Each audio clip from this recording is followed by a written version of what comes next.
kale degmada lagu magacaabo Cabdicasiis gobolka Banaadir waxa uu ciyaaray ciyaartoy badan garsoorku seeriga ayuu ka dhawaajiyay barbaarta degmada Shabeelle ciyaartan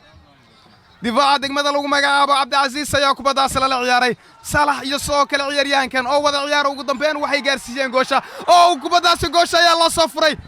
halistay galeen ciyaartooyda degmada Rakinley laacibka lagu magacaabo Mursal ayaa ku dhawaada kubad kama inuu ka dhaliyay shabaqiisa محمد إريسو يا بدباشي محمد إريسو يا مصروفي محمد إريسو يا مسؤول كنقضي إنكو بداس مرسل وكسارو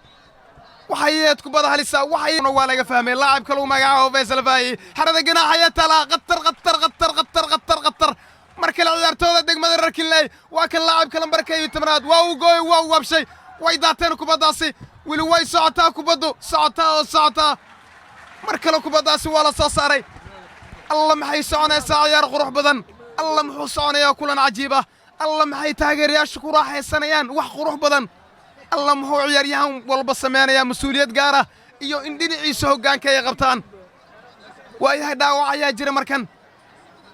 golayaha degmada Cabdicasiis ayaa dhaawac sheeganaya balaan daawano balaan milicsano gambiskii xirfadeysna uu sameeyay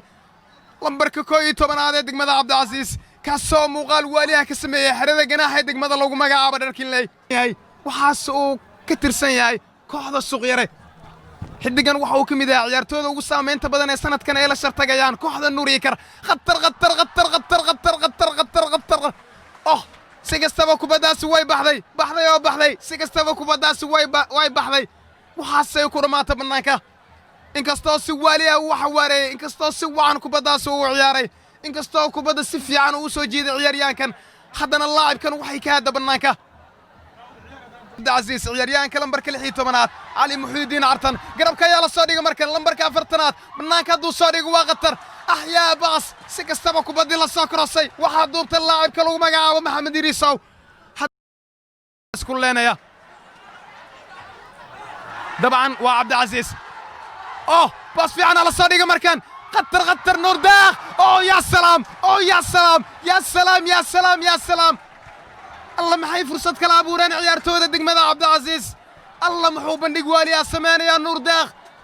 الله محي عيار حيسلاك سعونيسا انجنير إريسو سيكستوا كوباداسي والا يسار عيارتودا دقمدا لو مقعاب عبدالعزيز عياريان كلو مقعاب نور داخ ياسو كوباداسي بنان كلو يساري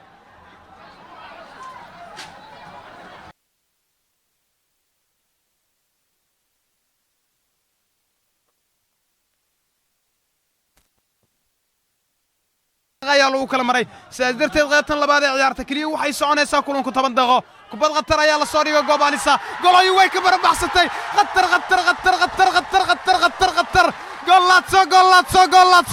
goolaatso Cabdicasiis degmada Cabdicasiis ayaa dhisay Cabdicasiis ayaa hoggaanka qabatay Rakinley walbahaar ayaa u bilaabay Rakinley warar ayaa u bilaabay waa gool loo yaaqay sawaxan badan ayaa jira taageer walbo degmada Rakinley Cabdicasiis way ku raaxaysanayaan maadaama galabta ciidooda ay wiilinayso weligood maysan hanan tartanka degmooyinka gobolka Banaadir hunguri uu ku jira sanadkan waa hunguri dili kara degmo walba ciyaaryahanka lagu magacaabay Idriis waa mid kamid ah mucjisooyinka tartanka laga dhaxlayo goobta la dhigay qaabka kubadda loo celiyay ayaa wax kala dhantaalay difaaca degmada lagu magacaabo Rakinley waa soo galabta ka kooban Ciise Mijo Hashim Bile Saadam Baabos ciyaaryahanka lagu magacaabo Mursal gool wadna qabad ayaa loogu shubay degmada lagu magacaabo Rakinley baad ciyaarta sidaas darteed falsafad ka duwan ayuu qaybtan labaad ee ciyaarta la soo shartagay hanad waa u baasay way lumiyaan markan waa kan ciyaaryahanka lagu magacaabo Xaafid